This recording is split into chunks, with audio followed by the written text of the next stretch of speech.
ইশাক তুর্কি বেহুঁশ হয়ে পড়েছিল তাঁবুর ভেতর।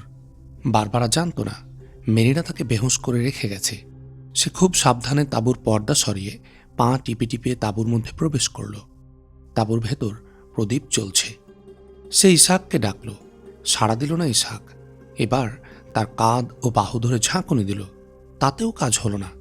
নিরুপায় বারবারা তার মাথার চুল ধরে জোরে টানাটানি করল, কিন্তু ইশাক তুর্কি এসবের কিছুই টের পেল না। ওরে হতভাগা, ওঠ!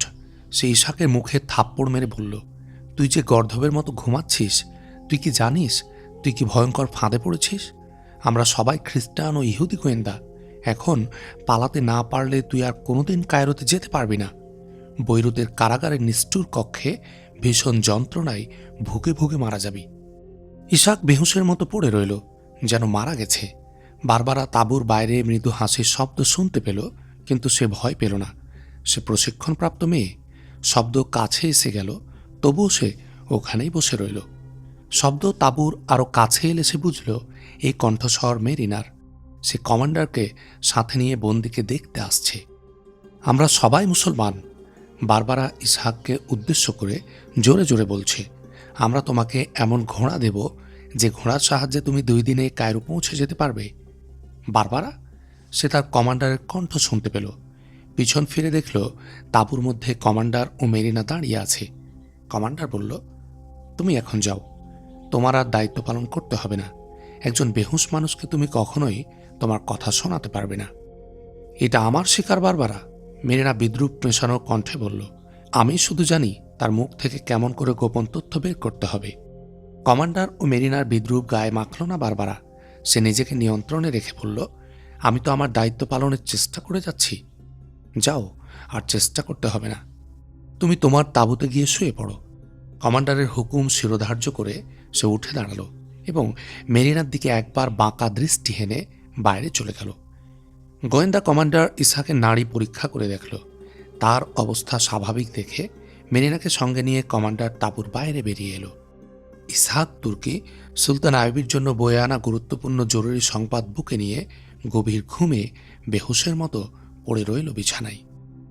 আলী বিন সুফিয়ান। কায়রোতে সুলতান আইবি তার গোয়েন্দা প্রধান আলী বিন সুফিয়ানকে বললেন, ওদিক থেকে এখনো কোনো সংবাদ এলো না। তার মানে তুমি যদি বলো সেখানে কোনো ঘটনা ঘটেনি, কোনো তৎপরতা চলছে না, সে কথা আমি মানতে পারি না। আর আমিও এ কথা মানতে পারি না যে সেখানে কোনো অস্বাভাবিক ঘটনা ঘটবে অথচ আমরা তা জানতে পারবো না। আলী বিন সুফিয়ান বললেন, সেখানে আমাদের যে লোক কাজ করছে সে কোনো সাধারণ গোয়েন্দা নয়। ইসহাক তুর্কিকে আপনিও ভালো মতো জানেন। সে মাটির তলার গোপন তথ্য সংগ্রহ করার ক্ষমতা রাখে। তার মতো বুদ্ধিমান ও চালাক গোয়েন্দা আমাদের অন্ধকারে রাখবে, এটা ভাবা যায় না। শুধু সে কেন, তার দলের প্রতিটি সদস্যই হুঁশিয়ার গোয়েন্দা। খ্রিস্টানরা তাদের লাভ অবশ্যই খুঁজে বের করবে, সুলতান আইবি বললেন। উইলডনের খ্রিস্টান বাহিনী হলব ও মুসেলের আশপাশে অযথা ঘোরাফেরা করছে, এ কথা মনে করার কোনো কারণ নেই। কিন্তু এখন তো আল মালিকুস সালেহ নেই, আলী বিন সুফিয়ান বললেন। এখন হলবের শাসনকর্তা ইয়াজউদ্দিন মাসুদ। সে খ্রিস্টানদের সাথে মিতালি করার লোক নয়। আলী, সুলতান আইবি বিস্ময়ের সাথে বললেন, তুমিও নিশ্চিত সান্ত্বনায় রয়েছ? তাকে আমি ঘনিষ্ঠ বন্ধু বলি বলেই কি তুমি তাকে পাক্কা মুসলমান বলছ? কিন্তু তুমি কি লক্ষ্য করনি আমি তার সাহায্য ছাড়াই আর্মেনীয়দের অস্ত্র সমর্পণ করতে বাধ্য করলাম এবং পরে শর্ত সাপেক্ষে আবার তাদের হাতে ক্ষমতা তুলেও দিলাম? আমি জানি তারা চুক্তি ভঙ্গ করতে সাহস পাবে না, কিন্তু আমি আমার মুসলমান শাসকদের বিশ্বাস করতে পারছি না। ইয়াজউদ্দিন মাসুদ আমাদের সাথে ঐক্যবদ্ধ হয়েছে ঠিক, কিন্তু তার দরবারে এখনো গাদ্দার উজির ও খ্রিস্টান উপদেষ্টারা রয়ে গেল কিসের ভিত্তিতে? কেন সে তাদের বিদায় করার ব্যবস্থা করল না? আলী, তুমি তো নিজেই সাক্ষী। তোষামতকারী উজির ও উপদেষ্টাদের পক্ষে ক্ষমতালোভীদের ষড়যন্ত্রের জালে আটকাতে সময় লাগে না। জাতি এ দেশের স্বার্থকে তারা ব্যক্তি স্বার্থে যে কোনো সময় বিকিয়ে দিতে পারে। আমি কোনো উপদেষ্টা রাখার বিরোধী নই। এটা কোরআনেরই নির্দেশ যে কোনো সিদ্ধান্তে আসার আগে পরামর্শ করে নাও। আল্লাহ পাক তার প্রিয় রাসূল সাল্লাল্লাহু আলাইহি ওয়াসাল্লামকেও এ নির্দেশ দিয়েছিলেন, কিন্তু উজির ও উপদেষ্টাদের সে পরামর্শ সঠিক কিনা তা বুঝবার মতো জ্ঞান ও প্রজ্ঞা থাকা দরকার শাসকের। তাদের উদ্দেশ্য দেশ ও জাতির অনুকূল না প্রতিকূল সে বিষয়টি বুঝতে পারার মতো সূক্ষ্ম জ্ঞান না থাকলে সে শাসক ও নেতা তোষামোদকারীদের হাতের পুতুল হয়ে যায়। চাটুকাররা নেতৃত্ব ক্ষমতাকে তার নেশায় পরিণত করে দেয়। ইতিহাস সাক্ষী, এ ধরনের শাসকদের সময়ই দেশ ও জাতির ভাগ্যে দুর্যোগ নেমে আসে। কোনটা সত্যভাষণ আর কোনটা তোষামোদি যখন বুঝতে পারে না শাসক, তখন আপনাতেই সে তোষামোদকারীদেরকে বেশি আপন ও প্রিয় ভাবতে থাকে। তাদের মিষ্টি মধুর ঘুম পাড়ানি গানে মজে গিয়ে সত্যভাষণ শোনার ধৈর্য ও যোগ্যতা হারিয়ে ফেলে। তোষামোদ প্রিয়তার কারণেই নিষ্ঠাবান রাজ কর্মচারী অপ্রিয় আর ষড়যন্ত্রকারী আপন ও প্রিয়ভাজনদের মধ্যে সামিল হয়ে যায়। যখন কোনো নেতা ও শাসক আপন পর চিনতে এভাবে ভুল করে বসে, তখন তার পতন কেউ ঠেকাতে পারে না। ষড়যন্ত্রকারীদের ফাঁদে পড়ে একের পর এক গর্তে পা দেয় আর নামতে নামতে পতনের শেষ পর্যায়ে গিয়ে পৌঁছে। এ ধরনের মাথামোটা শাসক যত বড় বীর বা গাজীই হোক না কেন, দেশ ও জাতিকে তারা ডুবিয়েই ছাড়ে। ইয়াজউদ্দিনকে নিয়ে আমার এমন ভয়ই হচ্ছে। আমি এই ভরসায় কথা বলছি যে নুরউদ্দিন জাহাঙ্গীর বিধবা স্ত্রী ইয়াজউদ্দিনের সাথে বিবাহসূত্রে আবদ্ধ হয়েছেন।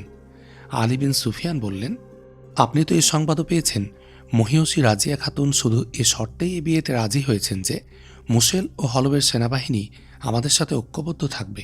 তাকে সঠিক পথে রাখার উদ্দেশ্য ছাড়া এই মহিয়সী মহিলার এ বিয়েতে রাজি হওয়ার আর কোনো কারণ দেখি না। তবুও আমার সন্দেহ আছে তাকে নিয়ে। কেউ নিজে লোভী হলে আপনজনরা তাকে কতক্ষণ আগলে রাখবে? সুলতান আইয়ুবী বললেন, আমার সন্দেহের আরও কারণ আছে। ইয়াজউদ্দিন ক্রুসেড বাহিনীর একদম তোপের মুখে। সে নিজেকে নিরাপদ করার জন্য আমার সাহায্য চায়নি। তাহলে তার নিরাপত্তার গ্যারান্টি কে দিল? নিশ্চয়ই সে গোপনে খ্রিস্টানদের সাথে চুক্তিবদ্ধ হয়ে আছে। সেখানকার অবস্থা আমাকে জলদি জানতে হবে। তুমি আমার চোখ ও কান আলী, তুমি জানো আমি অন্ধকারে কখনো সামনে চলি না। আর কয়েকটা দিন অপেক্ষা করুন সুলতান। আলী বিন সুফিয়ানের কণ্ঠ। বেশি দিন অপেক্ষা করার মতো সময় আমার হাতে নেই। সুলতান আইয়ুবী বললেন, তুমি তো জানোই আমি সৈন্যদের প্রস্তুত করে ফেলেছি। নিজের চোখেই দেখতে পাচ্ছ আমি রাত দিন সৈন্যদের যুদ্ধের মহড়া ও কঠোর প্রশিক্ষণ দিয়ে যাচ্ছি। আমার মনের গহীন গোপনে যে আশা ও স্বপ্ন লুকিয়ে আছে তাও তোমাকে বলি। আমি হলব ও মুসেলের দিকে যাব না। এবার আমার টার্গেট হবে বৈরুত। বৈরুত? বিস্মিত হয়ে প্রশ্ন করলেন আলী বিন সুফিয়ান। হ্যাঁ, বৈরুত। আমি আর প্রতিরক্ষা যুদ্ধ করতে রাজি নই। হলব ও মুসেলের দিকে যাওয়ার অর্থ সে এলাকার প্রতিরক্ষা ব্যবস্থা জোরদার করা। কিন্তু এখন আমার লক্ষ্য হল গুরুতর যুদ্ধ, যে প্রলয় এর আগে আমি আর কোথাও সৃষ্টি করিনি। সুলতান যখন কথা বলছিলেন তখন তার দৃষ্টি ছিল দূর দিগন্তে। মনে হচ্ছিল তিনি বৈরুতের অলিতে গলিতে ঘুরছেন, প্রলয় ঝঞ্ঝার মতো তছনছ করছেন দুশ্মনের দুর্ভেদ্য ঘাঁটিগুলো। আলী বিন সুফিয়ান এক বুক শ্রদ্ধা ও ভালোবাসা নিয়ে তাকিয়েছিলেন তার প্রিয় নেতার দিকে। সে দৃষ্টিতে ছিল অপরিসীম মুগ্ধতা। সুলতান আইয়ুবী আবার মুখ খুললেন। বৈরুত খ্রিস্টানদের প্রাণকেন্দ্র। হাতে পায়ে আঘাত করার চেয়ে সরাসরি বুকে আঘাত করি না কেন? শত্রুদের কলিজার উপরে একটি মোক্ষম আঘাত হানতে পারলে পৃথিবী মুসলমানদের জন্য অনেক প্রশস্ত হয়ে যাবে। সেই চূড়ান্ত আঘাত হানার বিপ্লবী বাহিনী গড়ে তোলার জন্যই এত ট্রেনিং, এত প্রশিক্ষণ।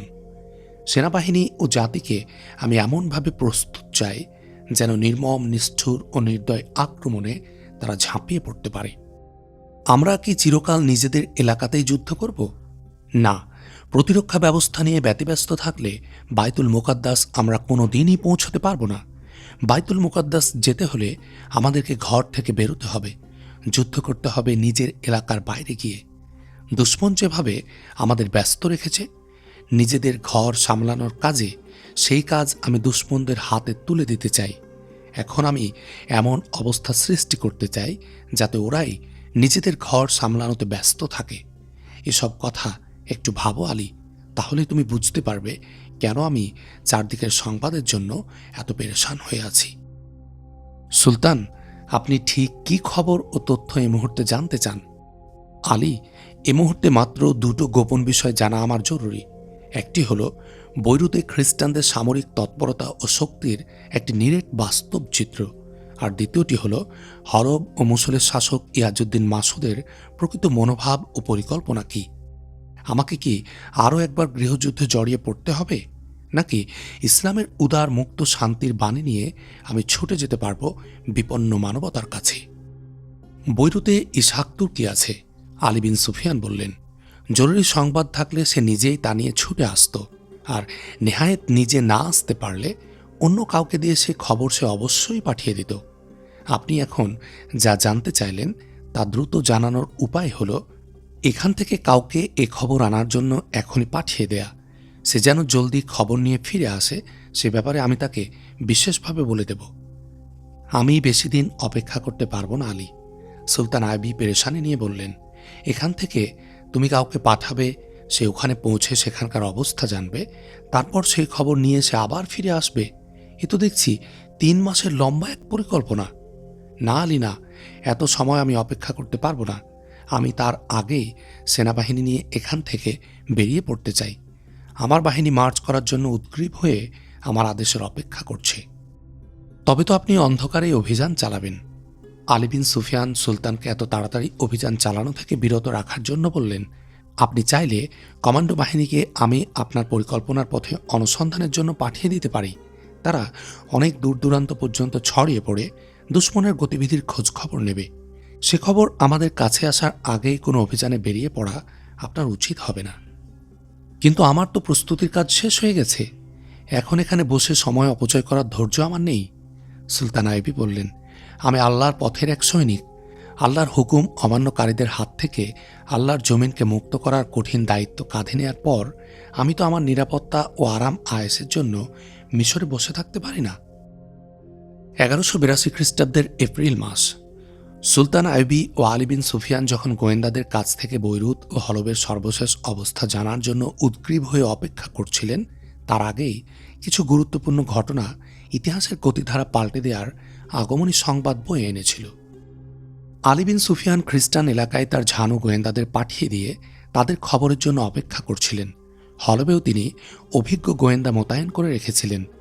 মরহুম নুরুদ্দিন জাঙ্গির ছেলে আল মালিকুস সালেহের কারণে দীর্ঘ কয়েক বছর যে গৃহযুদ্ধ চলছিল তার অবসান হয়েছিল। সুলতান আইবের সাথে চুক্তিবদ্ধ হওয়ার পরও যে সালেহ ক্ষমতার লোভে নতুন করে খ্রিস্টানদের সাথে গোপন চুক্তিতে সামিল হয়েছিল, সেই সালেহ 2 মাস আগে মারা গেছে। সালেহ মারা যাওয়ার আগে মুসলের শাসক ইয়াজউদ্দিন মাসুদকে ক্ষমতা অর্পণ করে গেলে মাসুদ হলবে এসে ক্ষমতা গ্রহণ করে। সেই সাথে তিনি সুলতান নুরুদ্দিন জাঙ্গির বিধবা স্ত্রী রাজিয়া খাতুনের সাথে পরিণয় সূত্রে আবদ্ধ হয়েছিলেন। এসবই ছিল খ্রিস্টান ও সুলতান আইবি উভয়ের জন্য বিশেষ গুরুত্বপূর্ণ ঘটনা। মরহুম নুরুদ্দিন জাঙ্গির স্ত্রী অর্থাৎ সালেহের মা রাজিয়া খাতুন ইয়াজউদ্দিন মাসুদকে বিয়ে করার ব্যাপারে মোটেই ইচ্ছুক ছিলেন না, কিন্তু অনিচ্ছা সত্ত্বেও তিনি এই বিয়েতে সম্মতি দিয়েছিলেন, যে কারণে তা ব্যক্তিগত কোনো বিষয় ছিল না, বরং তা ছিল বৃহত্তর জাতীয় স্বার্থ রক্ষার তাগিদ। সুলতান আইবির ভাই তকিউদ্দিন যখন তার কাছে ইয়াজউদ্দিনের সাথে বিয়ের প্রস্তাব রাখলেন, তখন তিনি সে প্রস্তাব নাকচ করে দিয়েছিলেন। কিন্তু তকিউদ্দিন যখন বললেন এই বিয়ে দামেস্ক ও হলবের মধ্যে ঐক্যের ভিত রচনা করবে এবং ভবিষ্যতে গৃহযুদ্ধের সকল সম্ভাবনা নস্যাৎ করে দেবে, তখন বিষয়টি নিয়ে তিনি নতুন করে ভাবতে বাধ্য হন। তিনি জানেন গৃহযুদ্ধের সম্ভাবনা নস্যাৎ হয়ে গেলে খ্রিস্টানদের বিরুদ্ধে মুসলমানরা আবার ঐক্যবদ্ধভাবে লড়াই করতে পারবে। যদি মুসলিম শক্তি ঐক্যবদ্ধভাবে ময়দানে নামতে পারে, তবে তার ফলাফল হবে সুদূর প্রসারী। তাই রাজিয়া খাতুন এই বলে প্রস্তাবটি মেনে নিয়েছিলেন, আমার নিজস্ব ইচ্ছা ও পছন্দ বলে কিছু নেই। ইসলামের স্বার্থে আমার ব্যাপারে যে কোনো সিদ্ধান্ত গ্রহণের ক্ষমতা আমি আপনাদের হাতে সোপর্দ করেছি। সুলতান আইবিকে আমি আমার ভাই ও নেতা মনে করি। এ ব্যাপারে সিদ্ধান্ত তিনিই নেবেন। তিনি আমাকে যে সিদ্ধান্ত দেবেন আমি তাই মেনে নেব। তিনি অনিচ্ছা সত্ত্বেও কেবল ইসলামের স্বার্থে এ কোরবানি দিয়েছিলেন। খ্রিস্টানদের সক্রিয় প্রভাবের কারণে হলব ও মুসেল দীর্ঘদিন ধরেই ছিল ক্রুসেড বাহিনীর নিয়ন্ত্রণে, যার পরিণামে এ দুটি রাজ্য সুলতান আইবির বিরুদ্ধে ঐক্যবদ্ধ হয়েছিল।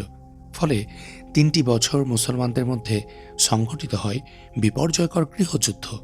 এখন রাজিয়া খাতুন ও ইয়াজউদ্দিনের মধ্যে বিয়ে হয়ে যাওয়ায় খ্রিস্টানদের মধ্যে এ চিন্তা জাগাই স্বাভাবিক। রাজিয়া খাতুন যেহেতু তাদের সবচেয়ে বড় শত্রু নুরুদ্দিন জাহাঙ্গীর বিধবা স্ত্রী, সে কারণে তিনি হলব ও মুসেলে খ্রিস্টানদের প্রভাব নিঃশেষ করতে চেষ্টা চালাবেন। অপরদিকে মিশরে বসে সুলতান আইয়ুবী চিন্তা করছিলেন, খ্রিস্টানদের আধিপত্য বিনষ্টের চেষ্টা শুরু হলে ক্রুসেড বাহিনী হলব ও মুসেলে সশস্ত্র যুদ্ধ চাপিয়ে দিতে পারে। সুলতান আইয়ুবী এটাও চিন্তা করেছিলেন, এ এলাকায় তার অনুপস্থিতির কারণে খ্রিস্টানরা ফায়দা লুটার চেষ্টা করতে পারে। সুলতান আইয়ুবী বর্তমান ও ভবিষ্যৎ অবস্থা পর্যালোচনা করে সিদ্ধান্ত নিলেন, ক্রুসেড বাহিনী যাতে আগেই মুসেল ও হলব অবরোধ করতে না পারে, সেজন্য বিদ্যুৎ গতিতে অভিযান চালিয়ে তিনি বৈরুত অবরোধ করে বসবেন। এটা ছিল এক দুঃসাহসিক সিদ্ধান্ত। বৈরুতকে অবরোধ করতে হলে তাকে শত্রু এলাকার ভেতর দিয়ে অভিযান চালাতে হবে। এতে করে পথেই সংঘর্ষ বেঁধে যাওয়ার আশঙ্কা আছে। সুতরাং একটি ভয়াবহ সংঘর্ষে জড়িয়ে পড়ার আগে সুলতান আইয়ুবী শত্রুর শক্তি ও তৎপরতা সম্পর্কে নিশ্চিত ধারণা নিতে চাচ্ছিলেন। তিনি আশঙ্কা করছিলেন, যদি তিনি অভিযান চালাতে বিলম্ব করেন তবে খ্রিস্টানরা হলব ও মুসেল অবরোধ করে বসবে। এই প্রেক্ষাপটে দ্রুত অভিযান চালানোর তাগিদ যেমন তীব্র ছিল, তেমনি দুশমনের শক্তি ও তৎপরতার রিপোর্ট পাওয়াও সমান জরুরি ও গুরুত্বপূর্ণ ছিল। এই সংকটের সমাধান না হয় তিনি ছিলেন খুবই পেরেশান। অন্যদিকে তার বাহিনী সর্বপ্রকার প্রস্তুতি নিয়ে তৈরি হয়ে আছে। গোয়েন্দা রিপোর্ট না নিয়ে তিনি কখনো যুদ্ধক্ষেত্রে নামেন না, বিধায় তিনি তাদেরকে মার্চ করার হুকুম দিতে পারছিলেন না। এই পেরেশানির কারণেই তিনি হলব ও মুসেলের বর্তমান অবস্থা জানার জন্য উদ্গ্রীব ছিলেন। হলবে নতুন কোনো ষড়যন্ত্র হচ্ছে কিনা, ইয়াজউদ্দিনের বর্তমান মনোভাব কেমন, সেখানে রাজিয়া খাতুনের কোনো প্রভাব পড়েছে কিনা, ঘুরে ফিরে তিনি কেবল এসবই চিন্তা করছিলেন। আলী বিন সুফিয়ান ভাবছিলেন, আমার পাঠানো গোয়েন্দা আনাড়ি বা ভীতু নয়। গোপন তথ্য সংগ্রহ ও তা কায়রো পর্যন্ত পৌঁছে দেওয়ার গুরুত্ব তাদের অজানা নয়। এজন্য প্রয়োজনে ওরা নিজের জীবন বাজি রাখবে, কিন্তু দায়িত্বে অবহেলা করবে না, এ বিশ্বাসও আছে আমার। কিন্তু আমার আস্থা ও বিশ্বাস যে আজ নিঃশেষ হতে বসেছে। তারা কি জানে না, যুদ্ধ আরম্ভ হওয়ার আগেই অর্ধেক যুদ্ধ জয় করতে হয় গোয়েন্দাদের? শুধু একজন গোয়েন্দার একটি ভুল যেমন সমস্ত বাহিনীকে ধ্বংস ও বরবাদ করে দিতে পারে, তেমনি মাত্র একজন গোয়েন্দার সমায়োচিত একটি সঠিক রিপোর্ট শত্রুর বিশাল বাহিনীকে অস্ত্র সমর্পণে বাধ্য করতে পারে। ইসহাক তুর্কির উপর আলী বিন সুফিয়ানের অগাধ আস্থা ও ভরসা ছিল। ইসহাক তুর্কিও সে বিশ্বাসের মর্যাদা রক্ষার জন্য গুরুত্বপূর্ণ তথ্য নিয়ে দুর্গম সিনাই মরুভূমির ভয়ঙ্কর পথে ছুটছিল কায়রোর দিকে। সে সুলতান আইয়ুবীকে জানাতে চাচ্ছিল, সম্রাট বিল্ডনের খ্রিস্টান সৈন্যরা বৈরুতের আশেপাশে বহুদূর পর্যন্ত ছড়িয়ে আছে, আর হলবে ইয়াজউদ্দিন খ্রিস্টানদের দিকে ঝুঁকে পড়েছে।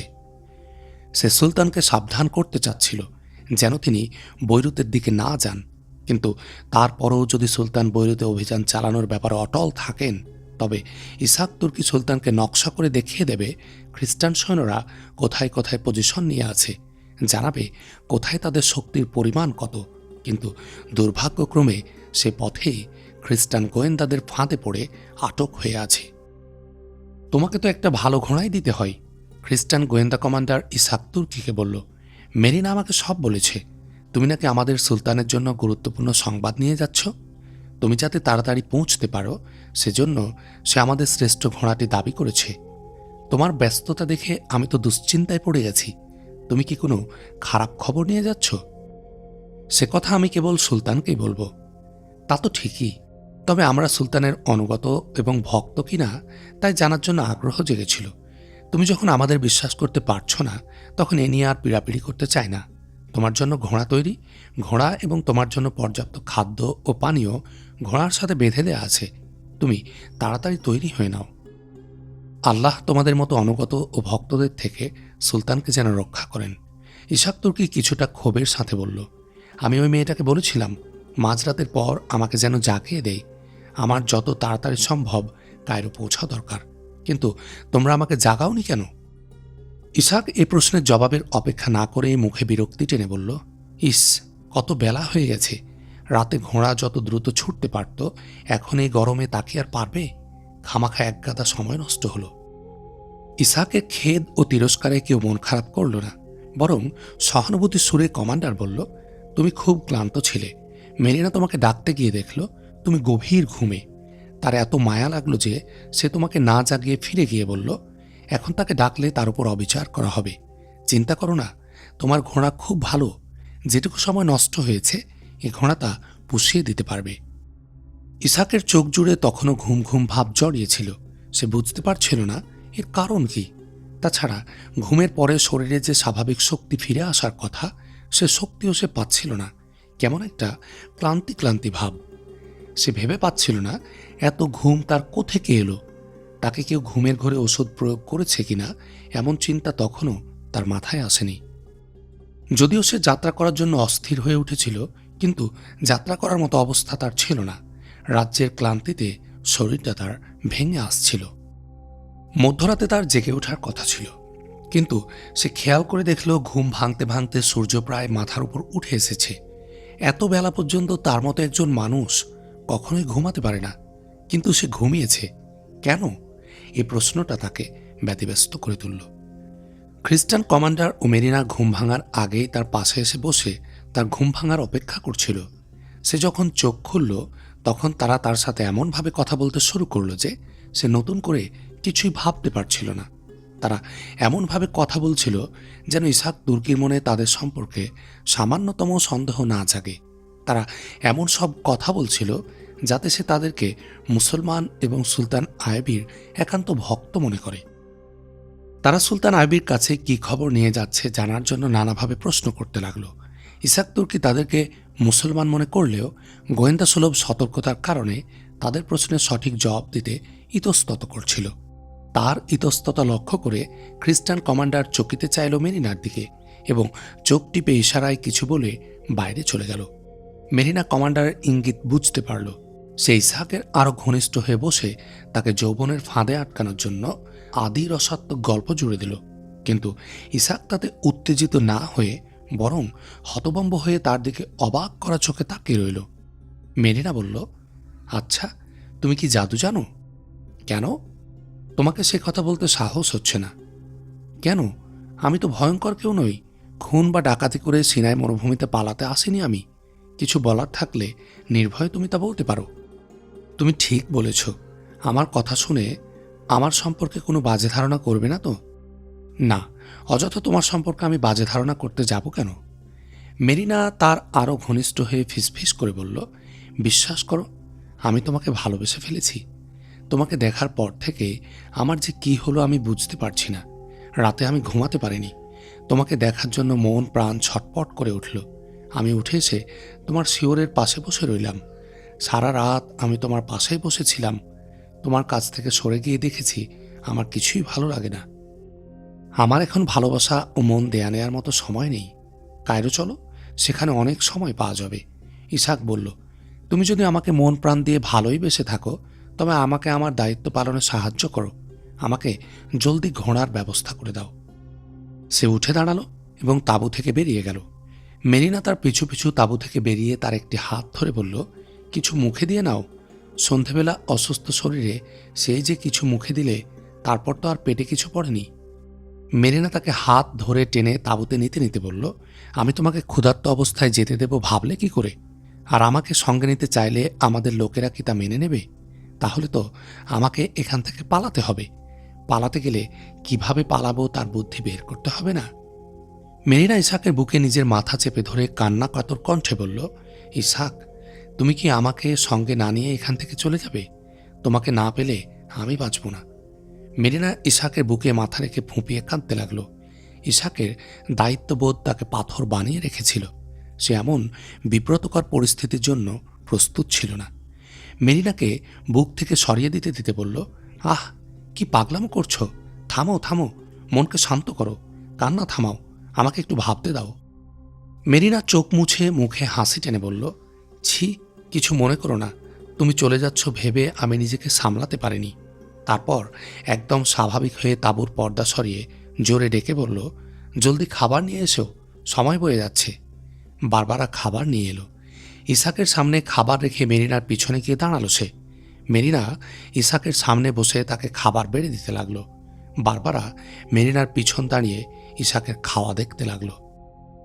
মেরিনার কথা শুনছিল আর খাচ্ছিল ইসহাক। তার দৃষ্টি গেল মেরিনার পেছনে দাঁড়ানো মেয়েটির দিকে। বারবারা ঠোঁটে আঙ্গুল রেখে ইশারায় তাকে চুপ থাকতে বলে হাত দিয়ে নিজের গলার ক্রুশটি কাপড়ের ভেতর থেকে টেনে বের করল এবং তার সামনে কয়েকবার নাড়াচাড়া করে আবার জামার ভেতরে ঢুকিয়ে ফেলল। মেয়েটির সামান্য ইঙ্গিতই একজন গোয়েন্দাকে সতর্ক করার জন্য যথেষ্ট ছিল। মুহূর্তে কেটে গেল তার মাথার জট। সে পুরোপুরি সচেতন হয়ে উঠল। সে আবার তাকালো মেয়েটির দিকে। মেয়েটি তার বুকে হাত রেখে মেরিনার দিকে ইশারা করল এবং আঙ্গুল দুলিয়ে নিষেধ করল তার কথা বিশ্বাস করতে। তারপর সে তাঁবুর বাইরে চলে গেল। এই ইশারা এত স্পষ্ট ছিল যে ইসাক সমস্ত ব্যাপারটা বুঝে গেল। এরা যে খ্রিস্টান এবং তার শত্রু একথা বুঝতে আর তার কষ্ট হলো না। সে ছিল এক সতর্ক গোয়েন্দা, তাই সে কোনো প্রতিক্রিয়া প্রকাশ না করে যেভাবে খাচ্ছিল সেভাবেই খেয়ে চলল। কিন্তু এর মধ্যেই সে তার মনের প্রশ্নের উত্তর পেয়ে গেল। কেন তারা বারবার সুলতান আইবির জন্য কি সংবাদ নিয়ে যাচ্ছে জানতে চাচ্ছিল বুঝে ফেলল সে। তখন তার মনে পড়ল, ঘুম তো আমাকে কোনোদিন এত দুর্বল করতে পারে না। তবে কি তারা আমার উপর কোনো ওষুধ প্রয়োগ করেছে? নিশ্চয়ই করেছে, নইলে দুপুর পর্যন্ত আমার ঘুমিয়ে থাকার কথা নয়।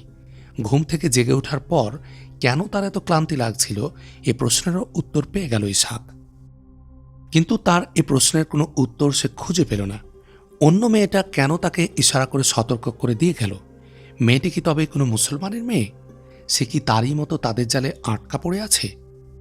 মেরিনা তাকে তার কথা ও জাদিময় হাসি দিয়ে অভিনয় দিয়ে জালে ফাঁসানোর চেষ্টা চালিয়েই যাচ্ছিল, আর ইশাকের মাথায় খেলা করছিল এদের হাত থেকে মুক্ত হওয়ার চিন্তা।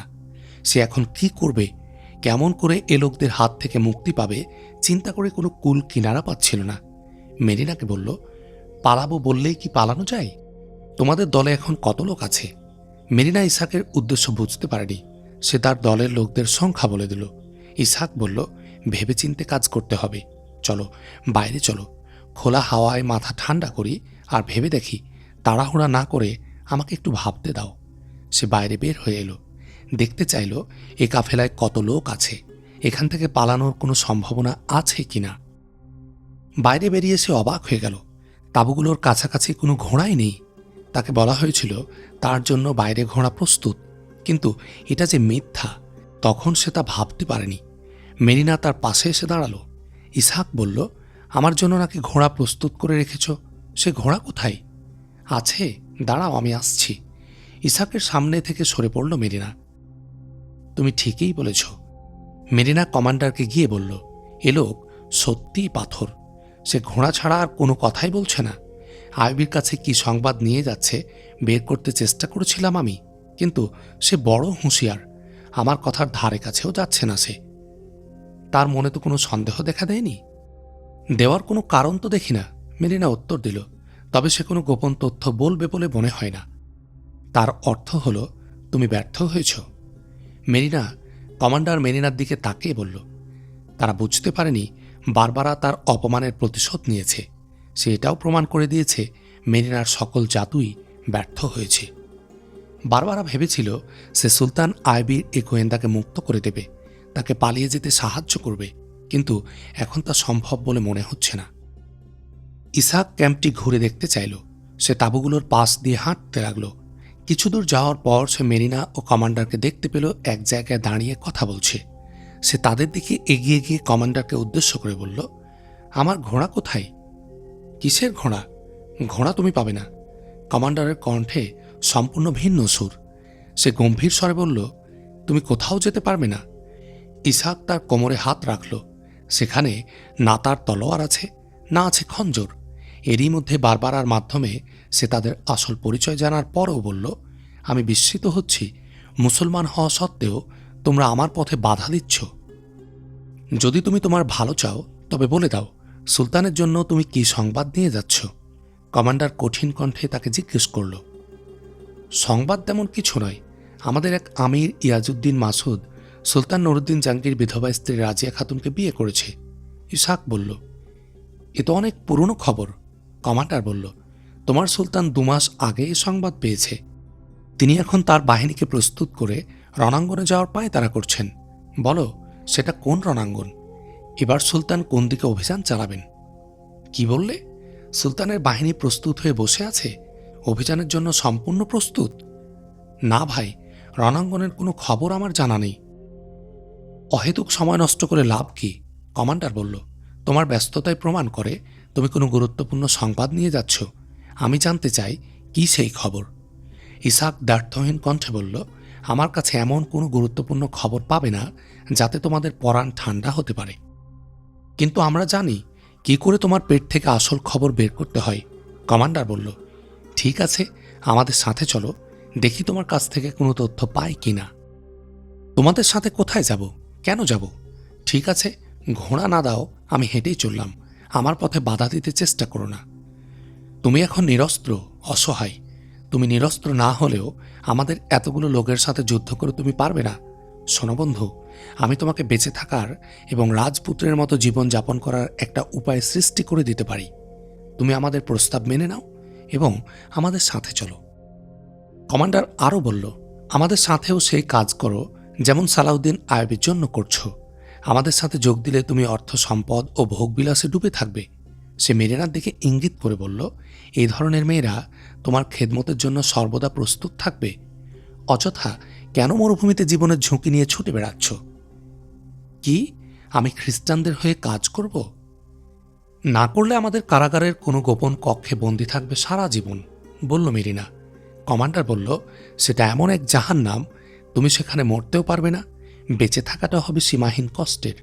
যে শাস্তি তোমাকে সেখানে দেয়া হবে, সে শাস্তির কথা তুমি এখন কল্পনাও করতে পারবে না। সে এক বিভীষিকার রাজত্ব।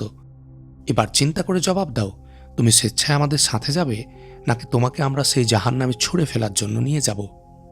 তোমরা আমার উপর কি করে নির্ভর করবে? ইসহাক তুর্কি বলল, যদি তোমাদের দলে যোগ দেই তবে গোয়েন্দা হিসাবে তোমরা আমাকে আমাদের মুসলমান এলাকাতেই পাঠাবে। সেখানে আমি তোমাদের পক্ষে কাজ করব, এটা তোমরা কেমন করে বিশ্বাস করো? একবার মুসলিম এলাকায় পৌঁছতে পারলে আমি তোমাদের সাথে প্রতারণা করব না, এমন নিশ্চয়তা তোমাদের কে দেবে? এ নিয়ে তোমাকে ভাবতে হবে না, আমাদের কাছে তার ব্যবস্থা আছে। খ্রিস্টান কমান্ডার তাকে ভয় পাইয়ে দেওয়ার জন্য আরও বলল, তুমি তো কেবল তোমাদের এলাকার কথা বলছো, কিন্তু তুমি জানো না আমি তোমার ঘরের গোপন কোণ থেকেও বের করে নিয়ে আসতে পারবো। তোমার কি ধারণা তোমার দেশে আমাদের যেসব গোয়েন্দা আছে তারা সবাই খ্রিস্টান? স্থানীয় মুসলমানরা আমাদের সঙ্গে নেই? ভুল, হয়তো অবাক হবে, কিন্তু সত্যি কথা হচ্ছে আমাদের 10 জন গোয়েন্দার মাত্র 2 জন খ্রিস্টান, বাকি 8 জনই স্থানীয় মুসলমান, তোমাদের ভাই। সেখানেও আমাদেরকে কেউ ধোঁকা দিতে সাহস করে না। তারা জানে বিশ্বাসঘাতকদের শাস্তি কেমন হয়। আমরা তাদের শুধু হত্যাই করি না, আগে তার বিবি বাচ্চাকে এক এক করে তার সামনে জবাই করি, তারপর তাকে জাহান্নামে পাঠাই। আর যে আমাদের বাধ্য ও অনুগত থাকে তার জন্য এ দুনিয়াকে আমরা স্বর্গের বালাখানা বানিয়ে দেই। এদের মধ্যে কেউ ধরা পড়লে তার স্ত্রী সন্তানদের এমন অর্থ সম্পদ দান করি যাতে তারা কয়েক পুরুষ বসে বসে খেতে পারে। আমাকে একটু চিন্তা করতে দাও। ইসহাক বলল, এখান থেকে কবে রওনা দেবে? আজকেই, কমান্ডার বলল, মধ্যরাতের পর। তুমি এর মধ্যে চিন্তা করে সিদ্ধান্ত নাও। তবে মনে রেখো, তুমি অস্বীকার করলে যে পরিণতি তোমার হবে তার জন্য আমাদের দায়ী করতে পারবে না। তা আমি জানি। আর তোমাকে কথাও বলতে হবে, কি গোপন তথ্য নিয়ে তুমি কায়রো যাচ্ছিলে? কমান্ডার বলল, হ্যাঁ বলবো। ইসহাক উত্তর দিল, আমাকে একটু চিন্তা করতে দাও। যদি হাত মিলাই সব তথ্যই তুমি পাবে, আর হাত না মিলালে তো আমি তোমাদের হাতেই আছি। ঠিক আছে, যাও, এখন গিয়ে বিশ্রাম করো। সন্ধ্যার পর তোমার মতামত জানালেই চলবে, কমান্ডার বলল। ইসহাক তুর্কি আর কথা না বাড়িয়ে নিজের তাঁবুর দিকে ফিরে গেল। 2 মাস আগের ঘটনা। ইয়াজউদ্দিনের প্রস্তাবকে নাকচ করে দেওয়ার পরও সুলতান তকিউদ্দিনের অনুরোধে মরহুম নুরুদ্দিন জাঙ্গির বিধবা পত্নী রাজিয়া খাতুন শুধু এই আশাতেই ইয়াজউদ্দিনকে বিয়ে করতে সম্মত হয়েছিলেন, যাতে ইয়াজউদ্দিনকে খ্রিস্টানদের ষড়যন্ত্র থেকে হেফাজত করে মুসলমানদের মধ্যে গৃহযুদ্ধের সম্ভাবনা চিরতরে বন্ধ করে দিতে পারেন। হলবের সামরিক বাহিনী সুলতান আইয়ুবের অনুগত ও সহযোগী থাকলে সেটা হবে মুসলিম মিল্লাতের জন্য সৌভাগ্যের বিষয়। এমনিতেই গত 3 বছরের গৃহযুদ্ধে মুসলমান সৈন্যদের বিরাট অংশ ধ্বংস হয়ে গেছে। এত সৈন্য নষ্ট হয়েছে যা দিয়ে আরবের মাটি থেকে খ্রিস্টানদের বহিষ্কার করে ফিলিস্তিনও মুক্ত করা সম্ভব ছিল। কিন্তু দুর্ভাগ্য মুসলিম মিল্লাতের, মুসলিম নেতৃবৃন্দ এ কথা অনুধাবন করতে ব্যর্থ হয়েছিল। তকিউদ্দিনের কথায় রাজিয়া খাতুনের মনে হয়েছিল ইয়াজউদ্দিন তাকে উপদেষ্টা হিসেবে গ্রহণ করবে, কিন্তু বিয়ের পরের দিন যখন দেশের অবস্থা নিয়ে রাজিয়া খাতুন তার সঙ্গে কথা বলতে গেলেন, ইয়াজউদ্দিন সে কথায় আগ্রহ না দেখিয়ে সেখান থেকে সরে পড়েছিল। তারপরও কয়েকবার রাজিয়া খাতুন তার সাথে দেশের শাসন ব্যবস্থা নিয়ে কথা বলতে গিয়ে ব্যর্থ হলেন। ইয়াজউদ্দিন নিজের একক চিন্তাভাবনায় সিদ্ধান্ত গ্রহণ করেছে দেখে তিনি আহত হলেন। এ নিয়ে কথা বলতে গেলে ইয়াজউদ্দিন তার কামরা থেকে বেরিয়ে মহলের অন্য কামরায় গিয়ে শয়ন করলেন। রাজিয়া খাতুন তবু আশাহত হননি। ভেবেছেন সবেমাত্র হলবের শাসনভার গ্রহণ করে তিনি খুব চিন্তায় আছেন। হঠাৎ এত বড় দায়িত্ব গ্রহণ করা আসলে এক কঠিন ব্যাপার। দুদিন বাদে সব ঠিক হয়ে যাবে। রাজিয়া খাতুন নিজে হলবের প্রতিরক্ষা বিভাগের দায়িত্ব গ্রহণ করে তাকে সহযোগিতা করতে চাচ্ছিলেন। মরহুম নুরুদ্দিন জাহাঙ্গীর অনেক কাজেও তিনি সহযোগিতা করতেন। তিনি দামেস্কে মেয়েদের সামরিক ট্রেনিং দিয়ে একটি বাহিনী গঠন করে রেখেছেন। প্রকৃতপক্ষে তিনি একজন যোদ্ধা ও মুজাহিদ হিসেবে নিজেকে কল্পনা করতেন। তিনি সুলতান সালাহ উদ্দিন আইয়ুবীর একজন ভক্ত ও অনুগত হিসাবে তাকেও বিভিন্ন সময় সাহায্য সহযোগিতা দিয়ে এসেছেন। তার সামরিক জ্ঞান ও দক্ষতাকে সুলতান আইয়ুবীও শ্রদ্ধার চোখে দেখতেন। ফলে তিনি চাচ্ছিলেন এই জ্ঞান ও দক্ষতা দিয়ে মুসলিম বিশ্বের খেদমত ও ইয়াজউদ্দিনকে সহযোগিতা করতে। কিন্তু কয়েক দিনের মধ্যে ইয়াজউদ্দিনের ব্যবহার তার কাছে প্রশ্নবোধক হয়ে উঠল। একদিন সকালবেলা তিনি তার কামরা থেকে বের হয়ে হাঁটতে হাঁটতে প্রাসাদের বাইরে বাগানে নেমে এলেন। বিরাট প্রাসাদের বাইরে বিশাল বাগান। মহলের এ অংশে এর আগে তিনি আর আসেননি, এ বাগানেও প্রবেশ করেননি। তিনি দেখতে পেলেন ৫-৬ জন যুবতী মেয়ে সেখানে খেলা করছে। তিনি তাদের দিকে এগিয়ে যাচ্ছিলেন। তখনও তিনি তাদের কাছ থেকে বেশ খানিকটা দূরে। এক মধ্যবয়সী মহিলা তাকে দেখতে পেল এবং সঙ্গে সঙ্গে তার দিকে তেড়ে এসে বলল, আপনি এখানে এসেছেন কেন? আপনি আপনার কামরায় চলে যান। কেন, কি হয়েছে? এটাই আমাদের সম্মানিত বাদশার হুকুম। চলুন, আমি আপনাকে সে জায়গা দেখিয়ে দেই যেখানে আপনি ঘোরাফেরা করতে পারবেন। না, আমি নিজেই মহলের বিভিন্ন অংশ ঘুরে ফিরে দেখতে চাই। কিন্তু বেগম সাহেবা, আপনার এখানে আসা নিষেধ, মহিলা ব্যাকুল কণ্ঠে রূঢ়ভাবে বলল। যদি আমি এ আদেশ না মানি তবে কি হবে? রাজিয়া খাতুন প্রশ্ন করলেন। আপনি আমার অপরাধ নেবেন না, মহিলা বিনয়ের সাথে বলল। আমাকে আমার মালিকের আদেশ মানতে সাহায্য করুন। এ সময় মেয়েদের মধ্য থেকে অন্য এক মধ্যবয়সী মহিলা রাজিয়া খাতুনের পাশে এসে এগিয়ে তার হাত ধরে বলতে লাগল, আমি আপনার দাসী। আমাকে সবসময় আপনার পাশে থাকার আদেশ দেওয়া হয়েছে। আমাকেও বলা হয়েছে নির্দিষ্ট এলাকা ছাড়া আপনার বাইরে যাওয়া নিষেধ। আসুন, আমি আপনাকে আপনার বাগান ও মহলের সে নির্দিষ্ট এলাকা চিনিয়ে দেই। সে রাজিয়া খাতুনের হাতে মৃদু চাপ দিয়ে বলল, আসুন। রাজিয়া খাতুন এ কথা শুনে খুবই বিচলিত হয়ে পড়লেন। তিনি বাগানে পায়চারি বাদ দিয়ে নিজে কামরার দিকে হাঁটা দিলেন। দাসী তার সাথে হাঁটতে হাঁটতে বলল, আপনি শঙ্কিত হবেন না। আমি জানি আপনি কি স্বপ্ন নিয়ে এখানে এসেছেন। আপনার সকল স্বপ্ন স্বপ্নই থেকে যাবে।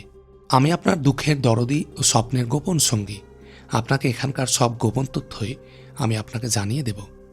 গোপন তথ্য? কি গোপন তথ্য? রাজিয়া খাতুন বিস্মিত কণ্ঠে প্রশ্ন করলেন।